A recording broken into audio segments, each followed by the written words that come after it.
Does it feel like you're living on autopilot? Like you don't have energy to get through the day? Like the most basic tasks seem impossible? When we're living in a trauma bubble, when we're living through trauma, we're in this state of fight or flight all the time. So we're actually only in survival mode. So we're not using the full capacity of our brain. So everything outside of just everyday mundane tasks seems really impossible. And it's only when we heal from within can we start to actually expand again and actually remove ourselves from that bubble. My name is Angela Cleary. I'm a feminine empowerment coach. I specialise in healing after narcissistic abuse, and I also offer twin flame and spiritual guidance. This is the thing. I call it a trauma bubble. And anyone who's gone through trauma will understand this. When you look back on the days that you lived through depression and anxiety, through through your healing cycles, or even throughout the toxic relationships you were in, or throughout your childhood, you were in this cage. You were in this dark cloud. You could not, it's like you have blinkers on. You can't see anything outside of it. And this is effectively like your brain shuts down. Your brain goes dormant because you're in this fight or flight instincts. You're in survival mode. And this is, it took me a while to understand this. It was actually only when I started to evolve out of my trauma bubble that I looked back and I was like, how was that so hard? You know, when I lived on my own at 19, so I could do life. I could do things and I had capabilities. You know, I did I grew up on a farm and I worked with my dad, he's a carpenter and all this kind of stuff. I did a lot of DIY stuff. I was a very capable person. But through my 20s and in my narcissistic relationships, I became codependent. So I lost all sense of self. So I literally reverted back to a childlike state. So I reverted into this trauma bubble. And you forget to use your brain. Obviously, when you're in a codependent dynamic anyway, you're not doing the basic things. So when you're not using your brain, it's the same thing. If you don't use something, it'll seize up. If you don't use your brain, you effectively become stupid. And I'm an intelligent person, and in my 20s, I was fucking stupid. I don't mean that in a bad way. Like, genuinely, because I wasn't using my brain, I ended up becoming incapable of certain things. Not because I wasn't capable, but because I forgot I was capable. Do you know, so when I evolved out of the two toxic relationships that I was in my 20s, and I started living alone again, I forgot I could do DIY. I had forgotten I could cook. I forgot all the things that I used to be able to do. So I had to start again. And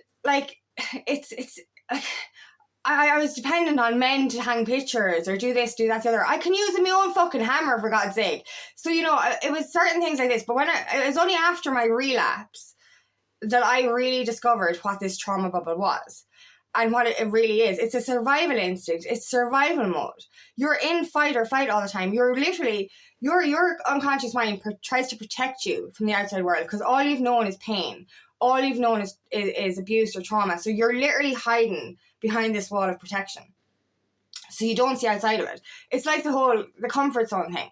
Do you know what I mean? Like when you try to do something new, it's like, no, don't do that. Don't go for a walk. Stay under the blanket. You're comfortable there. And this is what your trauma bubble does as well. It's like, don't go outside. Don't do anything. Don't do anything at all. Because if you do, it's going to hurt you. Like this is, for example, do you know, if you're suffering from depression, the simple thing is doing the dishes. Oh my God. Oh, like you really are like, oh, I can't. Even though you eventually do the dishes and they're after piling up to you have no cutlery left, you've no mugs left, and you eventually do the dishes and you feel better after it. But when you're in this bubble, this trauma bubble energy, it's like the simple thing of doing dishes is so hard. The simple thing of having a shower in the morning is so hard. Getting out of bed is so hard. But there's other little things that go to shit effectively. Like when I'm going through bouts of depression, now thankfully I'm out of it, but when I was in my relapse especially, but anytime I did have bouts of depression in my past, I would, self-care went out the window, house care went out the window, everything went out the window, because it's also connected to this unworthiness wound. So for me, I wear makeup when I feel good. A lot of people wear makeup to feel good. I wear makeup if I feel good. So when I'm suffering from depression and anxiety, I do not wear makeup. I don't get my hair done. I don't do any of those things because I'm like, I'm in the energy of what's the point. The same with the dishes. You don't do the dishes because you're like, what's the fucking point? What's the point? And, you know, I realized, like, the simple thing of evolving out of the trauma bubble. Like, for example, when I was coming out of it, like, my porch step, like, was broken. It's decking, like, it's wooden decking. And it just, the front of it came off. And it was dangerous, and it was off for ages. And I just kept looking at it going, I'm going to need a man to fix that now. Do you know, Jesus, I have nothing. I can't do it. Just, I'm not able to fix it. I'm not able. This is the energy I was in. I was in this little bubble going, do you know, it was a fucking really, really big ordeal. It was like, oh God, what am I going to do? What am I going to do? And after, I was slowly evolving, slowly growing, slowly healing. And I started looking at it again, and I was like, you know, I know how to do DIY. I know how to do DIY. I know how to be independent. I can fix that myself. And then I was like, I need this, I need brackets, I need this, and I have this, you know, tools I didn't have.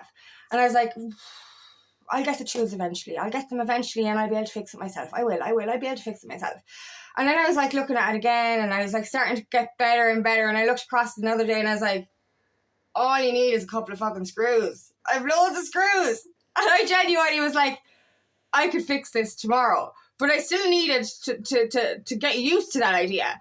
It was like, what if I fix it? What if I fix it and I break it again? Or what if all this kind of energy coming in? It's like, don't touch it or you'll make it worse kind of stuff. And it was like, literally, I went in and I plugged in my batteries for my cordless screwdriver, and I was like, look, charge that.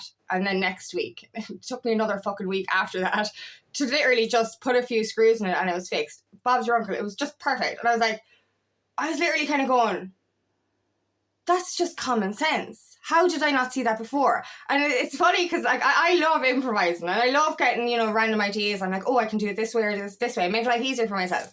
And the more I evolve out of my trauma bubble, I'm like, why wasn't I doing that all the time? Like, why didn't I know that all the time? It's like, what the fuck? I'm a genius. And it's just like, you were always a genius. Like, you didn't read that somewhere, or you didn't randomly discover that on the internet. That was inside your brain all along. But because of your trauma bubble, you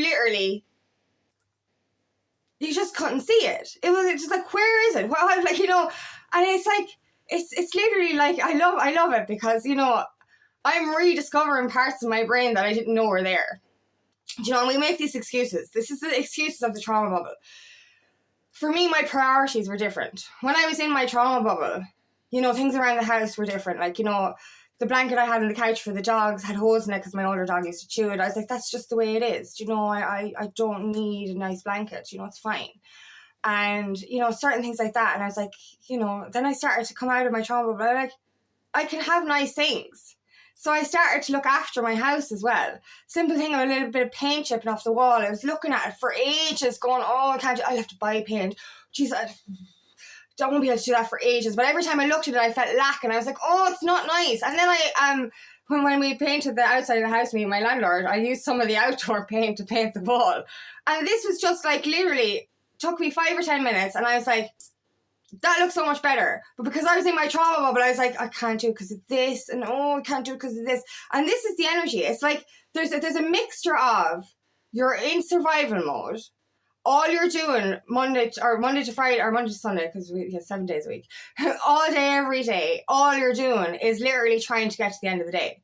Like, this is it. Like, you know, a lot of the time you're praying for bedtime. Like, I know when I'm in my trauma bubble, like when I was in my trauma bubble, I would be going to bed at 8 o'clock at night. Because, not because I was tired, but because I didn't want to be awake.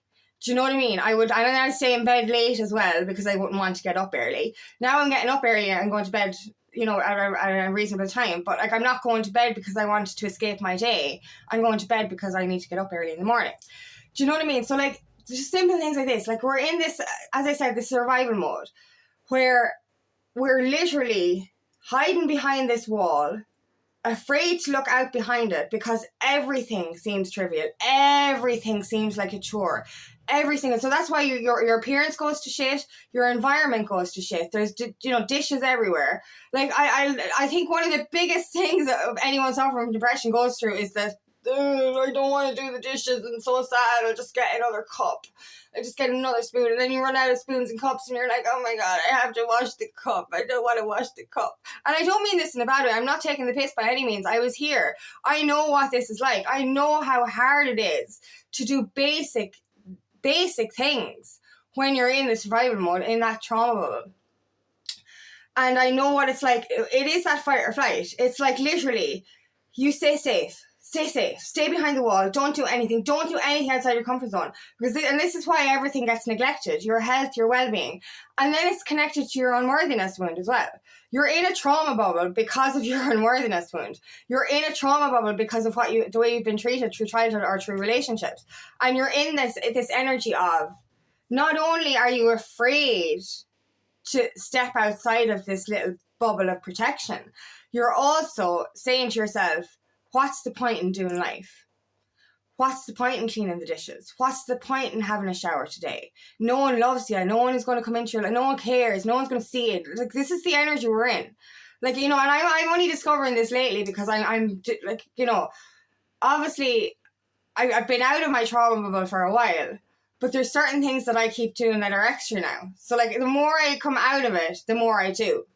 And now I'm looking back at all the things that I didn't do until now. Because like, I was so good before my relapse especially. I started to do things. I was really gave a shit about stuff. Like, do you know what I mean? I started to really, I had energy. I was really in the energy of, I can do life. I want to do life. I'm excited for life. I want to be outside my comfort zone. But then after my relapse, it was like, it was worse than I ever was.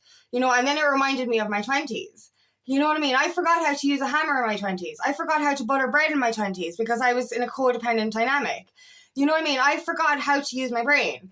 And like, the more we come out of the trauma bubble, we become so hyper aware. We're hyper aware of our feelings, our emotions, the world around us. And we're like, oh, I'll do this. I'll do this. I'll do this. And then you want to do things. You feel good in yourself, so you look after yourself. You know, you're looking after your health more. Because that's another thing. When we're in this trauma bubble, we do not look after our health. We comfort eat. We don't do exercise. We don't look after our appearance. We're drinking alcohol. We're smoking. We're doing drugs, whatever it is.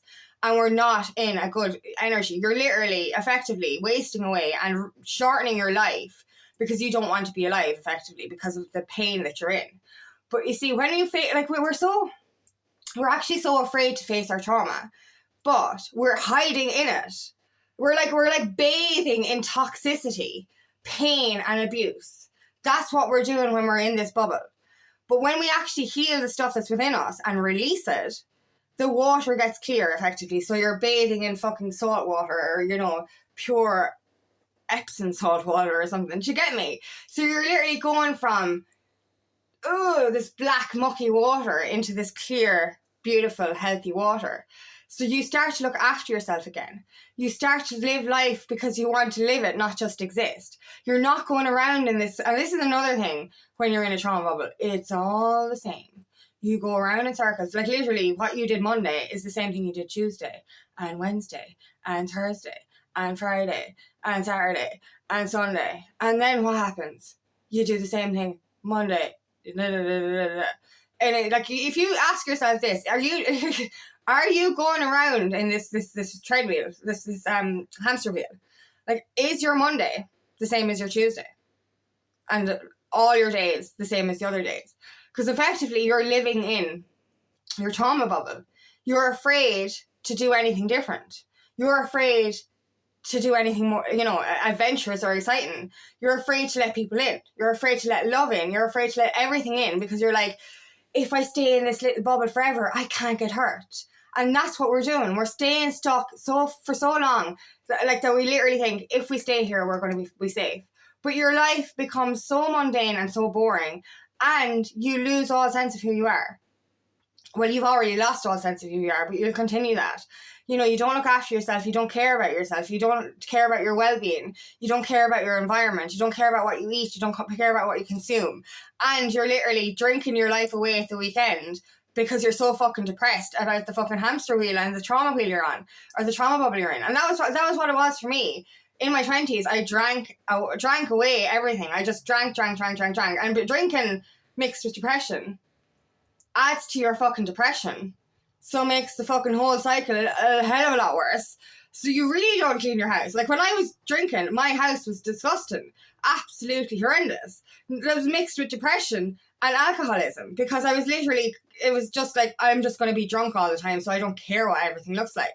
You sober up and you jump out of your trauma bubble and you're like, I like my home. I like my body. I'm going to fucking look after it, and I'm going to look after my environment. So the more you go within, heal the reasons you're in the trauma bubble, you literally are going to be able to start living your life again. You're not going to be in survival mode all the time. You're not going to be in fight or flight instinct all the time. And that's it. You're literally like, I sitting on the couch and you'd be so tense, and I'm like, I'd literally have to say to myself, will you relax? And I'd have to literally stop squeezing. My legs would be so tense, my arms would be so tense, and I'm like, Jesus Christ, will you just breathe out? Like, you know what I mean? You know, start to fucking just loosen up a bit. And that's it. Like, it's literally fight or flight all the time. It's like, something's going to happen, and just get to the end of the day and I'll be fine. Do you know what I mean? So like, it's like, you really need to start to look after yourself, your nervous system, your internal energy, your external energy, and then your environment will follow. Like, you ask yourself why you don't have the energy or the motivation or the momentum to do certain things in your environment. It's because you're not doing it for yourself first. So it all starts within. Start with the inner work, the inner healing. Then your body and your health will follow. Then your environment will follow. And then you start to actually live a life of fulfillment, adventure, love, prosperity, abundance, whatever you want, instead of living the same shit over and over and over again. Only when we escape our trauma bubble can we actually start to see without blinkers. You actually see life in colour when everything was all fucking black and white or grey. And you start to use your brain again. You become a genius. We're all fucking geniuses, but if we don't use our brain, we all become a little bit tick. Do you know what I mean? So like, what you really need to do is start fueling your mind, fueling your body, fueling your soul with healthy things. Research. You have the world of knowledge at your fingertips. But like, it's not even that. It's not even having an encyclopedia in front of you. It's literally basic common sense turns into genius sense, because you're like, wow, I could have done that way forever. And you start to uncover these hidden parts of your mind, and you're like, yes. And then you're like, oh, I'm so clever. Like, it really is. It's not about being vain or anything. It's just like, literally, you shock yourself because you're like, I knew this all the time. I just didn't know I knew. So literally, when you escape this kind of energy, you can come back into this brain power, into this mind power, and you can really start to live your life and evolve into something so much different than what you've known. So thank you so much for listening today, and I really hope this resonates. If it does, please like and share, and please subscribe to my channel so I can reach as many people as possible. And if you'd like help on your journey, please book me for a free discovery call today, and nothing more than to help on your path. Also, I have another channel called Aligning with Angie, where I share guided meditation every week. The info for that is in the description box. And I'm hosting an inner child healing workshop, a 90-minute workshop on the 4th of March at 6 p.m. Ireland UK time. For anyone who has issues with fear of rejection, fear of abandonment, anything to do with self-worth, this would be really helpful. I'll be doing a guided hypnosis as well, so that would be fun. So if you want information for that, please comment below.